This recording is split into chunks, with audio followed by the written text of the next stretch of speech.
Selamat malam Ciko, kami mahasiswa dari Sekolah Tinggi Ekonomi Eka Prasetya. Perkenalkan, nama saya Catherine dari kelas MJM 252, ada teman saya Eleniora dari MJM 252 juga. ya. Oke. Ciko, jadi ini kita izin ya mau wawancara tentang UMKM yang Cici Boleh. rintis sekarang ya Ci ya. Oke, sebelumnya boleh tahu nama Cici dulu? Perkenalkan, nama saya Ella. Dan nama saya Roko Halim. Saya boleh nanya nggak, bisnis UKM ini namanya apa ya, kalau boleh tahu? Untuk bisnis UMKM kita ini namanya Bud and Bloom. Kita bernaung di dunia perkopian dan minuman.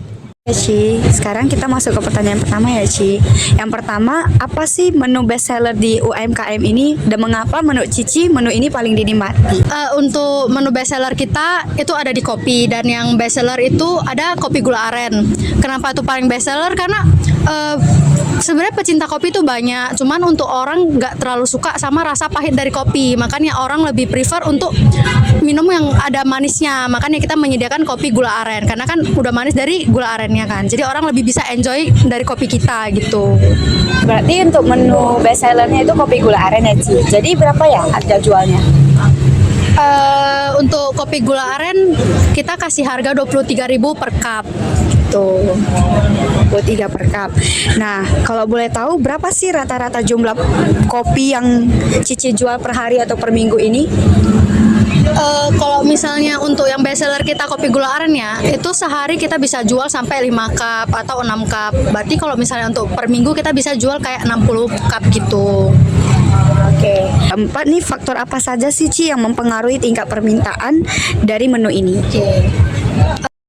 Faktornya itu seperti yang saya bilang di awal tadi ya. Untuk orang yang suka kopi tapi pengen ada rasa manisnya tuh biasa lebih condong ke kopi gula aren, karena kopi kita kan juga punya keunikan sendiri, sedangkan kopi gula aren tuh juga punya rasanya sendiri, dan mereka tuh cocok saat di blend gitu loh. Jadi faktornya tuh karena rasanya yang balance ini bikin customer jadi suka sama rasanya gitu.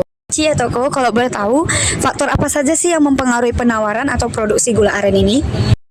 Karena rasanya yang unik gitu. Karena gula aren ini tercipta dari palm sugar gitu kayak, dan kualitas kita pun gak memenuhi lah, karena kita memakai sirup yang eksklusif gitu, dan dari rasa pun oke juga gitu. Kalau boleh tahu nih Ci atau Ko, apakah ada nggak perubahan permintaan pada hari tertentu, misalnya weekend atau weekday gitu? Boleh dijelaskan? Untuk perubahan permintaan dari customer itu lebih banyak di weekend ya, karena banyak yang datang di malam hari gitu, di atas jam-jam 12, dan mereka biasanya nongkrongnya lebih lama gitu. Oke, Ci dan Ko, apa sih komponen biaya produksi untuk menu best seller ini? Di sini menggunakan palm sugar itu mereknya dari drip,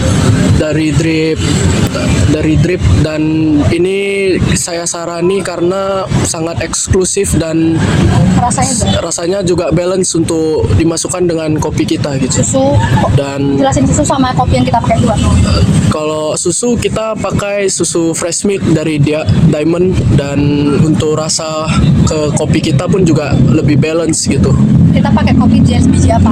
Dan kopi kita menggunakan full Arabica Gayo ya. Kalau bagi yang nggak tahu, full Arabica Gayo itu pure single origin Gayo gitu. Pertanyaan terakhir dari saya, apa sih perkiraan biaya tetap dan biaya variabel di dalam operasi harian jualan ini? Untuk biaya tetap kita memiliki faktor lain seperti biaya lahan itu. Biaya lahan itu biasanya di kisaran, sebutin. Biaya lahan itu di kisaran 1,6 juta, dan itu belum sama listrik yang kita bayar juga. Untuk listrik kita bayar per minggu. Per bulan. Oh, kita bayar per bulan itu di kisaran harga 110.000. Dan untuk harga gudang, karena kita memiliki tenda dan styling yang harus disimpan gitu, kita membayar biaya gudang itu kisaran harga 300.000 per bulan. Oke, kalau biaya variabelnya boleh disebutkan nggak ya? Kok variabel? Berarti bakalan bahan baku loh. Kalau bahan baku kita di dari beans ya, kalau dari beans itu full Arabica Gayo itu di kisaran 1 kilonya 200.000, dan biaya untuk variabel yang lain seperti cup dan lain-lain itu di kisaran 50.000 lah untuk semuanya gitu. Dan untuk biaya sirup itu karena sirup kita eksklusif ya kisaran harga 700 sampai 600.000 gitu. Oke, thank you Ciko. Tadi udah meluangkan waktu untuk pertanyaan kawan saya. Sekarang saya lanjut untuk pertanyaan saya, Ci. Berarti kalau jika harga menu yang bestseller tadi ini naik jadi naik 2.000, apakah permintaan itu biasanya turun langsung signifikan nggak, Ci? Kebetulan kalau misalnya untuk signifikannya atau enggak tuh sih kayaknya enggak ya, karena orang datang ke sini kan udah tahu rasa kita gimana. Yang mereka datang ke sini tuh mereka tuh mengincar rasa yang kita berikan kepada customer gitu. Makanya kita bisa bisa memberikan keunggulan soalnya rasa kita tuh enak. Kalau misalnya untuk produk penurunan customer kayaknya enggak deh gitu kalau menurut saya. Apakah Cici pernah memberikan promo dan bagaimana dampaknya terhadap permintaan, Ci? Kalau untuk promo ya, kebetulan kita kan UMKM, kita belum bisa kasih promo ke customer. Tapi kalau misalnya nanti kita bakalan buka di Grab, mungkin soon itu mungkin dapat kompensasi dari Grabnya, itu juga di luar kendali kita kan gitu. Tapi kalau untuk memberikan promo untuk ke customer, dari kita ke customer itu kayak kita belum bisa gitu. Berarti sejauh ini belum ya, Ci ya? Dalam pandangan Cici nih, persaingan usaha minuman ini termasuk seperti jenis apa ya, Ci ya? Menurut saya sih kita termasuk usaha yang persaingannya ketat ya, karena bisa dilihat di kanan kiri kita juga semuanya pada buka angkringan yang kopi juga, dan pasti kalau menu kopi bakalan sama-sama dengan yang lain. Cuman yang bisa kita unggulin ya pertama soal rasa, terus soal harga, dan tempat kita nyaman apa enggaknya gitu, pelayanan kita juga ya gitu. Terus apa ya strategi kira-kira yang Cici gunakan itu agar tetap bersaing dengan usaha sejenis, kan banyak nih sekitar sini ya, Ci ya? Ya itu yang saya bilang tadi, mungkin kita mempertahankan konsistensi rasa kita dari biji kopi kita, dari sirup kita. Terus untuk harga mungkin bakalan kita tetapin gitu, karena kalau misalnya kita bisa kasih harga yang bagus, harga yang cocok di kantong customer, kan customer bakalan balik lagi gitu. Intinya soal rasa ya. Soal rasa dan konsisten ya, Ci ya? Ya. Oke, baik Ti, boleh Dan Koko bilang ya. Iya, Cici dan Koko, kita lanjut pertanyaan selanjutnya ya. Menurut Koko nih, apakah harga saat ini sudah sesuai dengan biaya produksi dan daya beli konsumen nggak, Kok? Sebelumnya perkenalkan, nama saya Aldo Marcel. Saya juga pendiri usaha ini. Untuk daya beli konsumen tuh pasti sesuai ya sama konsumen-konsumen ini, karena sebelum kita buka ini pun kita ada kayak ngecek harga dulu lah di angkringan yang lain, survei tempat lah, seperti harga ini sepertinya segini, kita bandingkan juga, kita hitungkan juga dengan harga pokok minuman kita.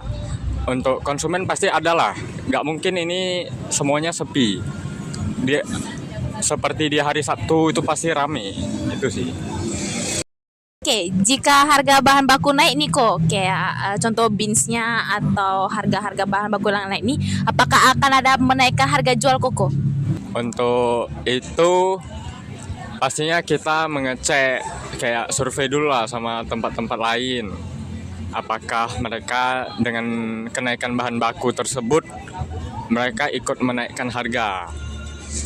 Kita pun ada menghitung selisih harga jual sama harga pokok. Kalau memang itu masih batas aman, kita tidak akan menaikkan harga minumannya. Kalau memang sudah batas yang seperti bahaya, sangat beda tipis lah dengan harga pokok dengan harga jual kita, mungkin kita naikkan. Itu sih. Thank you Kok. Oke, kira apa ya rencana pengembangan produk ini ke depannya gitu Kok? Apakah ada perubahan atau tetap aja? Kalau untuk perubahan pasti ada ya.